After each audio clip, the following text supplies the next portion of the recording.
ভোটমুখী বাংলাদেশে এপস্টিন ফাইলে অন্তর্বর্তী সরকারের প্রধান মোহাম্মদ ইউনূসের নাম থাকা নিয়ে তোলপাড় বাংলাদেশের রাজনীতি।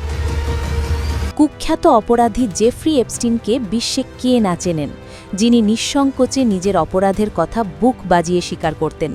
নির্বোধ বেশরমের মতো বলতে পারতেন, আমি যৌন শিকারী নই, আমি একজন যৌন অপরাধী। বিশ্বজুড়ে যৌনতার জন্য অপ্রাপ্তবয়স্ক মেয়েদের একটি বিশাল নেটওয়ার্ক চালানোর অভিযোগ রয়েছে এপস্টিনের বিরুদ্ধে। অর্থ ও ক্ষমতা বলে দারুণ পাওয়ারফুল জেফ্রি এপস্টিনের নামের সঙ্গে কখনো জুড়ে গিয়েছে ডোনাল্ড ট্রাম্পের নাম, কখনো বা মার্ক জুকেরবার্গ, বিল ক্লিন্টন, বিল গেটসের নাম। সম্প্রতি জেফ্রি এপস্টিনের ফাইল থেকে আরও একজনের নাম ফাঁস হয়েছে। তিনি নোবেলজয়ী বিখ্যাত অর্থনীতিবিদ, একটি দেশের অন্তর্বর্তী সরকারের প্রধান। তিনি ডক্টর মোহাম্মদ ইউনূস। বিতর্কিত এপস্টিন ফাইলে মোহাম্মদ ইউনূসের নাম এসেছে ১৩ বার। ওই বিতর্কিত ফাইলগুলি থেকে স্পষ্ট হয়েছে যে ইউনূস ১ দশকেরও বেশি সময় ধরে এপস্টিনের লজিস্টিক ও সামাজিক অভ্যন্তরীণ বৃত্তে যুক্ত ছিলেন। এপস্টিন ফাইলে যে আরব মুসলিমের নাম সবচেয়ে বেশিবার এসেছে, তিনি হচ্ছেন সুলতান আহমেদ বিন সুলাইম। এই সুলতান যখন বাংলাদেশ সফর করেছেন, প্রধান উপদেষ্টা ফলাও করে তা টুইট করেছেন, দেশকে কি বিক্রির ষড়যন্ত্র করছেন ইউনূস?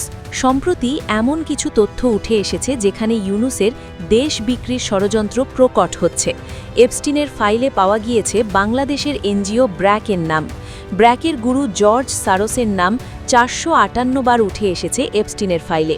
২০২০ সালে স্টেট ডিপার্টমেন্টের ওপেন সিক্রেট উইং সলোস ফাউন্ডেশন থেকে $1 বিলিয়ন অনুদান পায় ব্র্যাক, যেখানে শর্তই ছিল ওপেন সোসাইটির ফ্রিডম অফ এক্সপ্রেশন ও ডাইভার্সিটির কথা বলে বাংলাদেশে সমকামী এবং ট্রান্সজেন্ডারদের প্রমোট করা। এরপর বাইডেন প্রশাসনের চাপে দেশের আদমশুমারিতে বাংলাদেশ সরকার থার্ড জেন্ডার অপশন যুক্ত করতে বাধ্য হয়। ক্লিন্টন, হিলারি, ওবামা, বাইডেনরা বাংলাদেশে সমকামী ও ট্রান্সজেন্ডারদের প্রমোট করতে বিলিয়ন ডলার খরচ করেন। ইউনূসের মস্তিষ্ক প্রসূত গ্রামীণ ফোনকে দিয়ে বিভিন্ন প্রজেক্টে কাজও করান। হাজার হাজার আওয়ামী বিরোধী অ্যাক্টিভিস্টদের স্পন্সর করে। সবচেয়ে বড় বিষয়, সারা দেশে বিভিন্ন সেক্টরে কয়েক হাজার ইনফরমেন্ট নিয়োগ করেন। সারা দেশে 18 থেকে 20টা এনজিওকে দিয়ে নিজেদের এজেন্ডা ইমপ্লিমেন্ট করেন। গোটা বিষয়টাই একটা ডিপ স্টেটের অংশ। শেখ হাসিনা বাংলাদেশের নিরাপত্তাকে প্রাধান্য দিয়ে দেশে মার্কিন মিলিটারি বেস তৈরি করতে দেননি। ২০১৮ সালের নির্বাচনে জয় হওয়ার পর শেখ হাসিনার ওপর বাইডেন প্রশাসন এবং ডিপ স্টেট আরও ক্ষিপ্ত হয়ে ওঠে।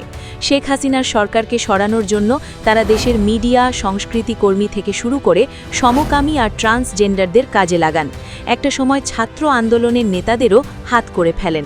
গোটা বিষয়টাই একটা শেকলের মতো, একটার সঙ্গে আরেকটা জড়িত। ব্র্যাকের মতো এনজিওগুলির মধ্যে দিয়েই বাংলাদেশে বিদেশি মানি ঢোকে। নির্বাচিত সরকারের বিরুদ্ধে জনমত, ষড়যন্ত্র গড়ে তোলা হয়, যাকে আমরা বলি ডিপ স্টেট। ইউনূস, ব্র্যাক কিংবা মাইমুল আহসান খানদের মতো অমানুষদের নাম এপস্টিন ফাইলে পাওয়া ঠুনকো কোনো ঘটনা নয়।